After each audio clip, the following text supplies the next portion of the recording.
لله وحده والصلاة والسلام على من لا نبي بعده اما بعد فاعوذ بالله من الشیطان الرجیم بسم اللہ الرحمن الرحیم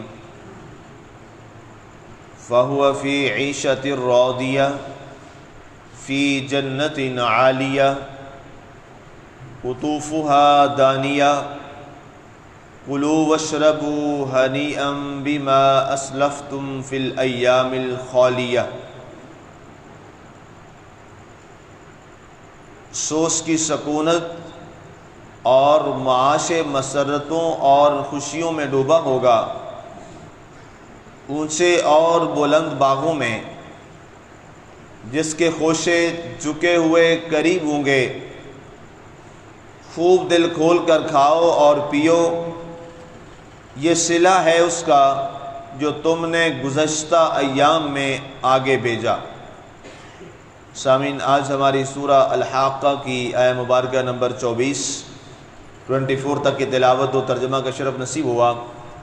کل ہماری گفتگو چل رہی تھی اس حوالے سے کہ اللہ تعالیٰ نے ہم میں سے ہر ایک کو اپنے دربار گوہربار میں پیش فرمائے گا اور ہم میں سے ہر ایک کا حساب ہوگا۔ اور پچھلی جو آیہ مبارکہ جس پر کل ہمارا اختتام ہوا تھا کہ انی ظننت انی ملاق حسابیہ، کہ ہر شخص یہ کہے گا کہ میں یہ گمان کرتا تھا کہ میرا احتساب کیا جائے گا، ایک ایک بات کا، ایک ایک عمل کا، ایک ایک جملے کا۔ یہ کرامن کاتبین جو ہمارے دائیں اور بائیں کندھے پر اللہ تعالیٰ نے براجمان کر رکھے ہیں، ان کی تحریر کا مقصد تبھی پورا ہوگا جب ان کے ایک ایک جملے کا حساب ہمیں اللہ کے دربار میں دینا پڑے گا۔ اس لیے بے شمار حدیث مبارکہ محدثین لائے ہیں جن میں آقا کریم علیہ السلام کی اس حدیث پاک کو بیان کیا گیا کہ اے اولاد آدم، اے انسان، اپنی زبانوں کی حفاظت کرو، اپنی نگاہوں کی حفاظت کرو، اپنے ہاتھ اور پاؤں کی حفاظت کرو، اس لیے کہ ان تمام کے چلنے میں، پھرنے میں، دیکھنے میں، بولنے میں تمہاری ہر بات کو فرشتے محفوظ کر لیتے ہیں، اور بروز حشر تمہیں اس کے ایک ایک جملے اور ایک ایک قدم کا اللہ کے حضور حساب دینا ہوگا۔ یہ یاد رکھیے، اگر اللہ تعالیٰ نے ہمیں یہ شرف دیا ہے کہ اس نے ہمیں اشرف المخلوقات بنایا ہے، تو اسی طرح سے اللہ تعالیٰ نے ہمارے اوپر شرائط بھی بڑی سخت رکھی۔ جیسے کسی کا مقام اور پروٹوکول بڑا ہوتا ہے، اسی طرح پھر اس پر نظر بھی بڑی رکھی جاتی ہے۔ جتنی نظر، مثال کے طور پہ آپ کے ملک کا وزیر اعظم ہے، صدر ہے، اس کے علاوہ منسٹرز ہیں، آپ کے چیف منسٹر ہیں، جتنی نظر اداروں کی ان پر ہوتی ہے اتنی آپ اور مجھ پر تو نہیں ہے، ایک عام آدمی پر تو نہیں ہے۔ تو وجہ کیا ہے؟ اس لیے کہ اس کی ذمہ داری بڑی ہے۔ جیسے جیسے مقام بڑا ہوتا چلا جائے گا اسی طرح سے اس کو زیادہ واچ کیا جائے گا۔ بالکل اسی طرح اللہ نے اگر ہمیں اشرف المخلوقات بنایا ہے تو اللہ نے ہمارے اوپر پہرا بھی اسی طرح سخت ترین لگایا۔ یہ ملائکہ تو کسی اور کے پاس نہیں ہے، کرامن کاتبین، یہ صرف دو مخلوقات ہیں، انسان اور جن۔ یہ ان کے سارے معاملات تحریر کرتے ہیں اور وہی جواب دیں اللہ کے ہاں۔ باقی تمام کا تو معاملہ کیا ہوگا؟ جب سورہ اول پھونکا جائے گا، نفخہ اولا ہوگا، تو ساری مخلوقات ختم ہو جائیں گی، ان کا وجود ہی مٹ جائے گا، بس دو مخلوقات ہی رہ جائیں گی، انسان اور جن، اور انہیں دوبارہ زندہ کر کے اللہ کے دربار میں پیش کیا جائے گا۔ تو ایک بات تو یہ بڑی واضح ہے۔ اس کے بعد جو بڑی اہم بات ہے، فَهُوَ فِي عِيشَةٍ رَاضِيَةٍ، تو جس کو اللہ تعالیٰ خوشیاں اور مسرتیں عطا فرمائے گا تو وہ کس میں ہوں گے؟ فی جنت عالیہ، اونچے اونچے بلند باغوں کے اندر وہ سکونت پذیر ہو جائیں گے۔ جنت عالیہ، جنت کا معنی باغ ہوتا ہے، عالیہ بہت بلند، ایسی جنت جس کا درجہ بہت بلند ہے۔ جنت کئی قسم کی ہے، جنت الماوا ہے، جنت عدن ہے، جنت فردوس ہے، مختلف جنت نعیم ہے۔ یہ قرآن نے جو جنت کی اقسام بتائی، ہر ایک تمام کا ایک مقام تو نہیں ہوگا، ہر ایک کا جو جنت کا مقام ہے وہ الگ الگ ہوگا، اس کے اعمال کے حساب سے۔ جنت میں بھی بہت درجے، تو ظاہر ہے وہ درجے اللہ نے اس لیے بنائے ہیں کہ جس کا جتنا زیادہ اچھا عمل اور اچھا اس کا کردار ہوگا دنیا کے اندر، اللہ تعالیٰ اس کو انعام بھی اسی انداز سے بلند اور درجے کے حساب سے عطا فرمائے گا۔ سارے مسلمان ایک جنت میں نہیں ہوں گے، ہاں سارے مسلمان ایک جنت میں نہیں ہوں گے، ہر ایک کا الگ الگ جیسے معاملہ ہے، اور یہ مسلمان کے لیے حساب و کتاب اور اسے پاک اور صاف کر کے جنت میں بھیجا جائے گا۔ یہ بھی اللہ نے اور اللہ کے رسول نے بڑا واضح ارشاد فرمایا ہے۔ اس پر امام بخاری کی حدیث مبارکہ اور صحیح مسلم میں بہت ساری حدیث موجود ہیں کہ رسول اللہ صلی اللہ علیہ وسلم نے ارشاد فرمایا کہ بہت سارے ایسے لوگ جنت میں لائے جائیں گے کہ باقی جنتیوں نے دیکھ کر ان کی طرف جب دیکھیں گے تو ان کا وہ مذاق اڑائیں گے، اور وہ جنتی پریشان ہو جائے گا، یا اللہ یہ جو ہی میں آیا ہوں تو یہ سارے مجھے عجیب نظروں سے دیکھ رہے ہیں، اس لیے کہ اس کے یہاں پر نشان ہوگا کہ یہ جہنم سے آیا ہے۔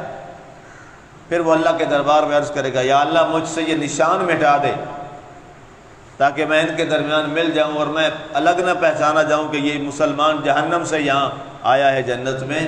تو اللہ تعالیٰ حکم فرمائے گا کہ فلاں اس نہر کے اندر جو چشمہ ہے جاری ہے اس کے اندر تم غسل کر لو، اللہ تعالیٰ اپنے کرم کے صدقے یہ نشان صاف فرما دے گا، وہ اس میں غسل کرے گا تو اللہ تعالیٰ اس کا وہ نشان صاف کر دے گا، اور اس کے بعد وہ باقی جنتیوں میں گل مل جائے گا اور اسی انداز میں رہے گا جیسے باقی جنتی رہیں گے۔ تو پتہ یہ چلا کہ یہ درجہ بندی تو ہے، ایک مٹھی میں والا وہ سسٹم تو ہے نہیں۔ اللہ تعالیٰ کے دربار میں انصاف کا جو ترازو ہے، ایسا انصاف کا ترازو تو کس کائنات میں کسی کے پاس نہیں۔ تو یہاں فرمایا گیا کہ جس کو اللہ تعالیٰ بلند درجے والی جنت عطا فرمائے گا، قطوفہا دانیہ، جس کے خوشے جھکے ہوئے قریب ہوں گے۔ ابھی اس کا ایک اللہ نے منظر نامہ بتایا ہے جنت کا کہ جناب جنتی جنت میں موجود ہے، ان باغات میں موجود ہے، اور اس کے خوشے جھکے ہوئے ہیں، اور وہ جہاں بیٹھا ہے وہیں پر اس کو جا کر توڑنے کے لیے بھی اٹھنا نہیں پڑے گا، اس کو چل کر نہیں جانا پڑے گا۔ یہاں تک روایات میں لکھا ہے حدیث مبارکہ میں کہ اللہ کے رسول صلی اللہ علیہ وآلہ وسلم ارشاد فرماتے ہیں کہ وہ جنتی ارادہ اور خواہش کرے گا کہ یہ پھل مجھے مل جائے تو اس کو جا کر توڑنے کی بھی زحمت نہیں ہوگی، وہ پھل جو ہے اس کے خوشے خود بخود اللہ کے کرم سے اس کے سامنے ہاتھ میں قریب کر دیے جائیں گے اور وہاں سے وہ توڑ لیں۔ ظاہر ہے یہ بدلہ اس چیز کا ہے کہ اس شخص نے جس کے لیے آج اتنا اہتمام کیا جا رہا ہے جنت کے اندر، اس نے اپنی زندگی میں اپنے رب کے لیے بھی تو اہتمام اعمال کا ایسے ہی کیا ہو۔ جس شخص نے دنیا میں رہتے ہوئے اپنے آپ کو اللہ کے حضور اعمال صالحہ میں، اخلاق میں، کردار میں اور اسلام جو دین ہے اس دین میں ایسے داخل ہوا ہوگا کہ آج اللہ تعالیٰ پھر اس کو اتنا مقام دے رہا ہے کہ اس کو چلنے کی بھی تکلیف نہیں کرنی پڑے گی، زحمت نہیں کرنی پڑے گی۔ اللہ تعالیٰ جو اس کا ارادہ ہوگا وہی ارادہ پورا کرنے کے لیے اللہ تعالیٰ وہ خوشی اس کے سامنے جھکا کے رکھ دے گا۔ آگے ارشاد فرمایا گیا، کلوا واشربوا ہنیئا بما اسلفتم فی الایام الخالیہ۔ سبحان اللہ، یہ بڑی عزت افزا بات ہے۔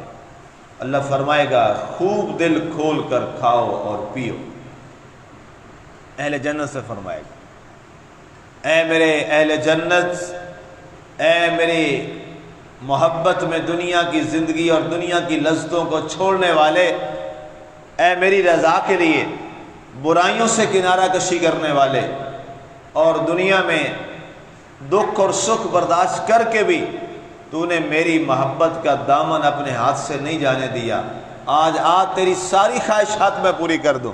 کلوا واشربوا ہنیئا بما اسلفتم فی الایام الخالیہ، آج دل کھول کر کھا جو کھانا چاہتا ہے، اور دل کھول کر پی جو تو چشموں میں سے پینا چاہتا ہے، چاہے شراب طہور کے جام پی، چاہے دودھ کے جام پی، چاہے یہاں پر خوبصورت پیارے چشموں سے پانی پی، آج تجھے کھلی اجازت ہے۔ یہ صلہ ہے اس کا جو تم نے گزشتہ ایام میں آگے بھیجا تھا۔ یہ گزشتہ ایام کیا ہے؟ یہ جو آج ہماری زندگی، تب یہ گزشتہ بن جائے گی، اور وہ جنت اور یا دوزخ جو بھی جس کا معاملہ ہوگا وہ اس کا حال بن جائے گا، یہ ماضی بن جائے گا۔ اللہ نے فرمائے گا اے میرے بندے، تو نے اپنے ماضی میں جو نیک عمل کر کے میرے دربار میں بھیجے تھے، آج یہ صلہ ہے اس کا کہ آج میں نے اتنی بڑی جنت تیرے لیے حلال فرما دی۔ اب جو چاہے یہاں سے کھا، جو چاہے یہاں سے پی۔ اور یہاں تک لکھا گیا ہے، حدیث پاک میں آتا ہے کہ جب جنتی وہ پھل کھائے گا نا، وہ پھل اس نے دنیا میں بھی کھایا ہوگا، دیکھا ہوگا، پتہ ہوگا اس کو پھل کا، لیکن جب اس کو کھائے گا تو اس کا اتنا کمال کا ذائقہ ہوگا، وہ کہے گا یا اللہ یہ میں نے دنیا میں کھایا تو تھا لیکن اس ذائقے والا نہیں کھایا گا تھا جو آج اللہ تو مجھے اپنی جنت میں عطا فرما رہا ہے۔ تو اس لیے مسلمانوں، یہ نعمتیں، یہ انعامات، یہ دنیا کی زندگی بڑی عارضی زندگی ہے۔ یہاں دنیا کے ذائقے حرام کر کے مت کھائیے گا، حلال میں نہیں مل رہے تو صبر کر لیجیے۔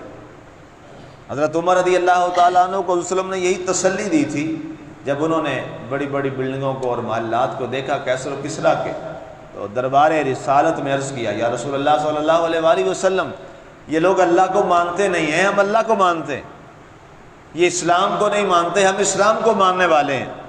یا رسول اللہ چاہیے تو یہ تھا اللہ ہمیں یہ سارے بڑے بڑے عیش و عشرت کے محلات عطا کرتا، اس نے اپنے دشمنوں کو دے رکھے ہیں۔ تو سرکار نے کیا خوبصورت جواب عطا فرمایا، سرکار نے فرمایا اے عمر، کیا تو یہ نہیں چاہتا یہ دنیا میں عیش کرے اور ہم آخرت میں عیش و آرام کریں؟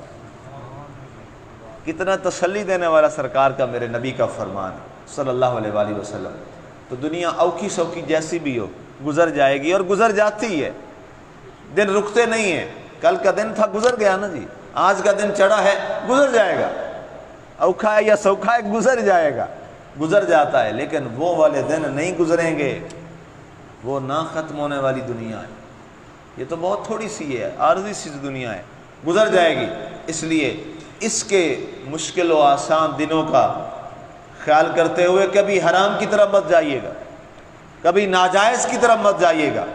اپنے لقموں کو پاک رکھیے، اپنے لقموں کو صاف رکھیے، حلال رکھیے، اور اپنے کردار کو صاف رکھیے۔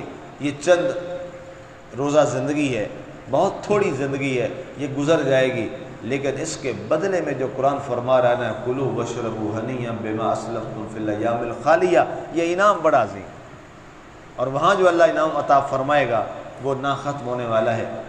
اس کے بعد اللہ تعالیٰ نے پھر ایک اور منظرنامہ بیان کیا ہے اعمال دینے کا، اس پہ انشاءاللہ کل بات کریں گے۔ اللہ تعالیٰ ہمیں عمل کی توفیق عطا فرمائے، آمین۔ وما علینا الا البلاغ المبین۔